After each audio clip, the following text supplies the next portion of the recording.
जो पूरा कौरव पक्ष था उसमें भी बड़ी विविधता थी, और उस समय पर जितनी भी कलाएं, चतुरताएं, ज्ञान होते थे वो उधर भी थे भाई।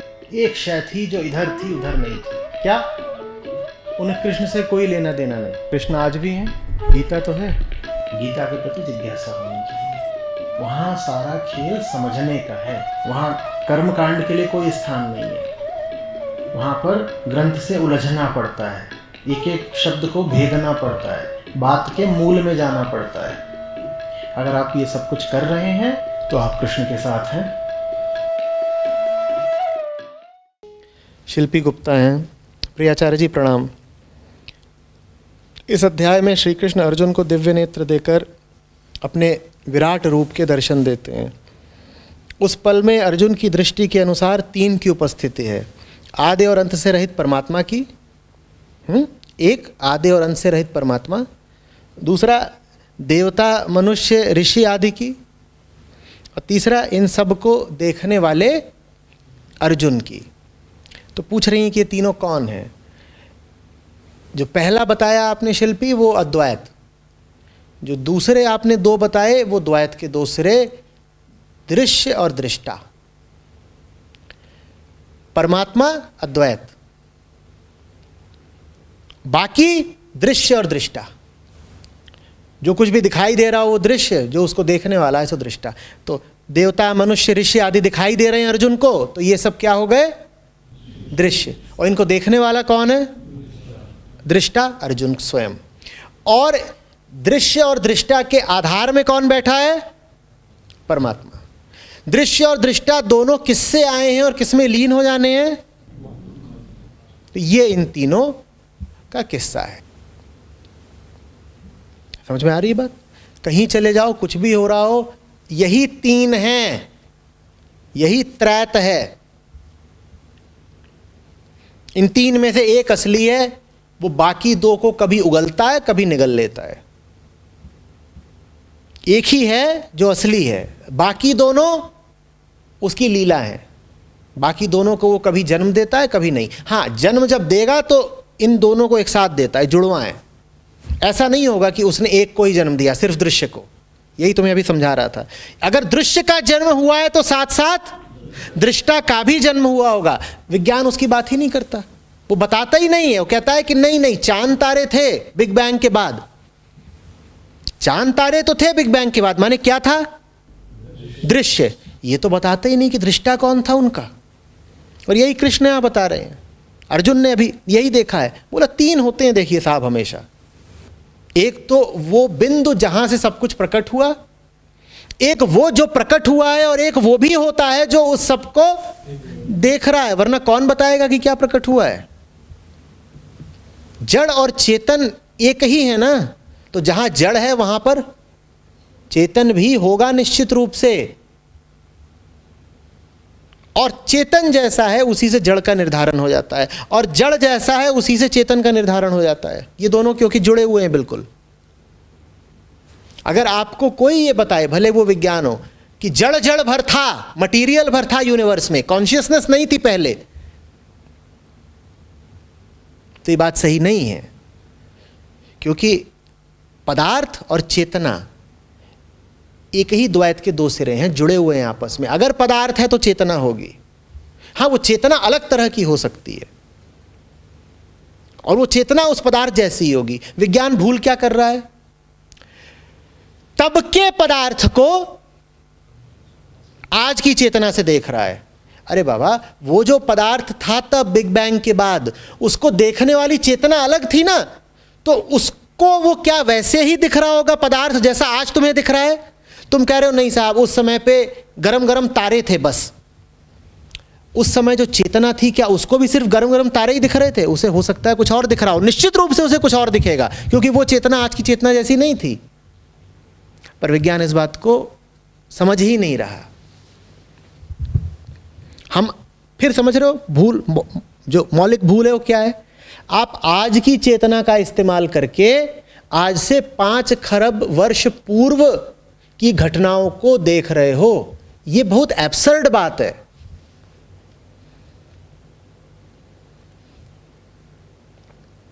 ये ऐसी सी बात है, समझ लो, जैसे कि कोई आज की प्रोग्रामिंग लैंग्वेज बताओ। C++ मेरे समय की है। हाँ, पाइथन। पाइथन का भी कंपाइलर आता होगा। हाँ, कंपाइलर नहीं चलते, अब क्या चलते हैं? इंटरप्रेटर। तुम पाइथन का इंटरप्रेटर इस्तेमाल करके सी में लिखे हुए प्रोग्राम को कंपाइल करो तो क्या होगा?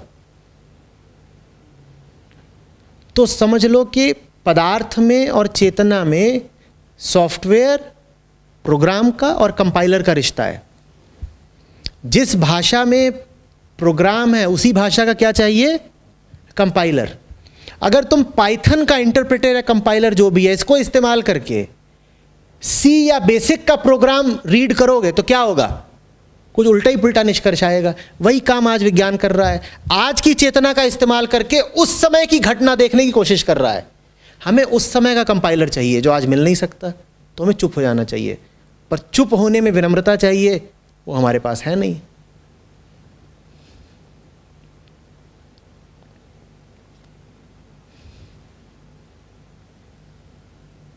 आ रही बात समझ में? इसी पर आचार्य जी एक और प्रश्न था। आप बोल रहे कि उस समय की चेतना कैसे देखती होगी, तो चेतना के क्या ये 5 जो सेंसेस वाले इसी तरह से ऑपरेट कर रही है, इसको जरूरी है कि देखती होगी? बिल्कुल भी नहीं।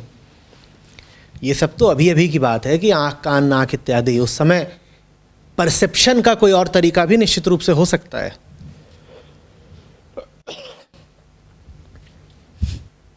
और वो क्या था वो आज पता करने का कोई तरीका नहीं है।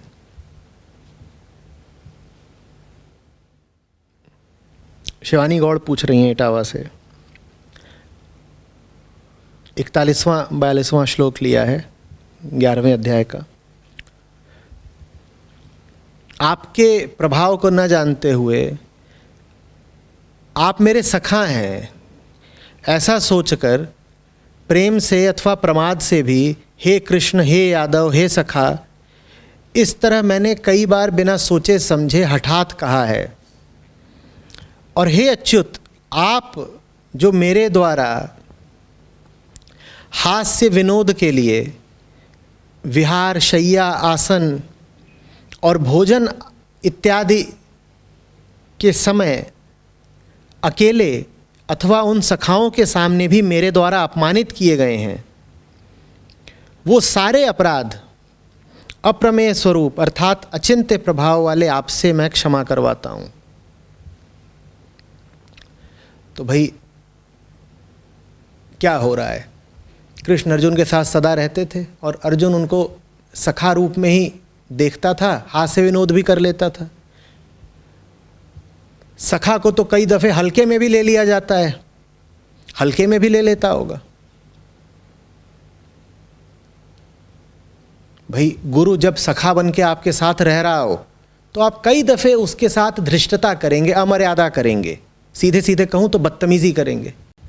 अर्जुन ने भी करी होगी।